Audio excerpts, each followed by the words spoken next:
In memory of Mimi, a feral cat. My name is Mimi, a feral cat who once roamed around Miss H's neighborhood. Life was never easy for me. One day, I was bitten by another animal, leaving my front leg injured. On June 3rd, 2025, I wandered into Miss H's backyard. I found food and water, such rare treasures. Miss H often fed a kind brown cat who lived nearby. He welcomed me and even shared his food. Miss H has an indoor cat, Cosmo. He watched me eating and knew I need help.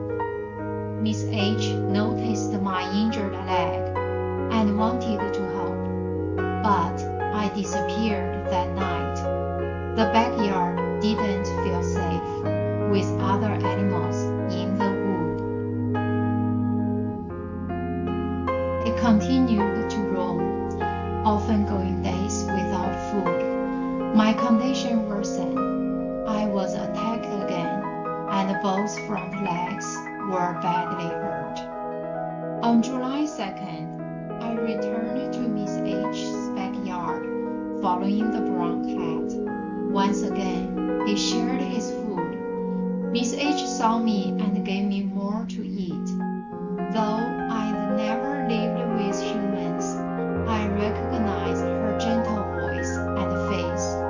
She called out, "Mimi," and I climbed up to the deck to eat. My legs were bleeding, and Miss H was deeply worried.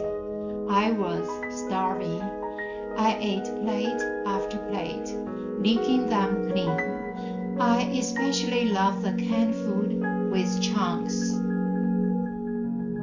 Miss H began calling places for help. Eventually, she borrowed a trap from Brandywine Valley SPCA and caught me. I panicked, fighting with all my strength to break free. I didn't want to die. I wanted to live. Seeing my desperation, Miss H regretted trapping me for a moment, but she couldn't bear the thought of me living in pain, vulnerable to infection and worse. She spoke to me gently, reassuring me over and over that she just wanted to help, and she loves me. Exhausted, I finally lay down to rest. Early on July 3rd, Miss H brought me to the Brandywine Valley SPCA. After evaluating my injuries, the staff recommended euthanasia. Miss H broke down in tears. I was young, full of spirit, and wanted to survive. She kept asking for advice, hoping for another option. A kind woman named Sonia offered hope. With her encouragement, Miss H requested treatment and antibiotics instead of euthanasia. Around noon, Miss H received a call. The SPCA said my leg needed to be amputated at a cost of $781. The surgery was scheduled for the following Tuesday, but they again recommended euthanizing me. Miss H didn't give up. She made more calls and finally reached human-animal partners who could perform the surgery the same day, and Miss H agreed to donate $100 toward my care, and she rushed me to their Wilmington clinic. But again, the vet suggested letting me go. Miss H cried. She asked to see me one last time. When they brought me out, I saw her. I heard her voice. I felt calm. I trusted her. I loved her. Miss H said I looked fine and deserve another chance. Just then, a woman at her young son, around 9 years old, walked in. Miss H told them my story, how I looked okay and deserved another chance. The woman agreed.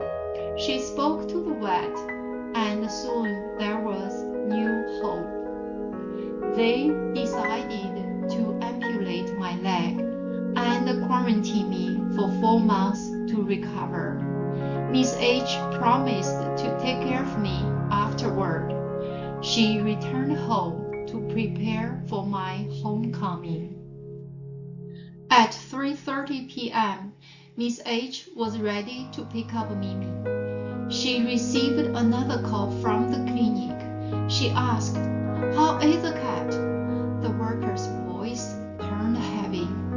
They had discovered cancer in my stomach. I was very thin, although I looked strong all the time. Miss H began to cry again, and I know she is crying still. But please, my dear Miss H, don't cry. And to all who cared for me, thank you. My life was short, but I had joy. I hunted, I played, I felt kindness. Even in pain, I felt love. Miss H feels guilty, wondering if I might have lived longer had she not caught me. She knelt in front of where the cage was and asked for my forgiveness. But I hold no blame. Though I never lived with humans, I felt love in your care. I love you, Miss H. I know you tried your best. I'm sorry I had to leave this world, but I live with peace. There is no pain in heaven, only comfort, open fields, and endless bowls of cat food. I am free now. Miss H feels guilty, wondering if I might have lived longer had she not caught me. She knelt in front of where the cage was and asked for my forgiveness. But I hold no blame. Though I never lived with humans, I felt love in your care. I love you, Miss H. I know you tried your very best. I'm sorry I had to leave this world, but I live with peace. There is no pain in heaven, only comfort, only fields, and endless bowls of cat food. I am free now.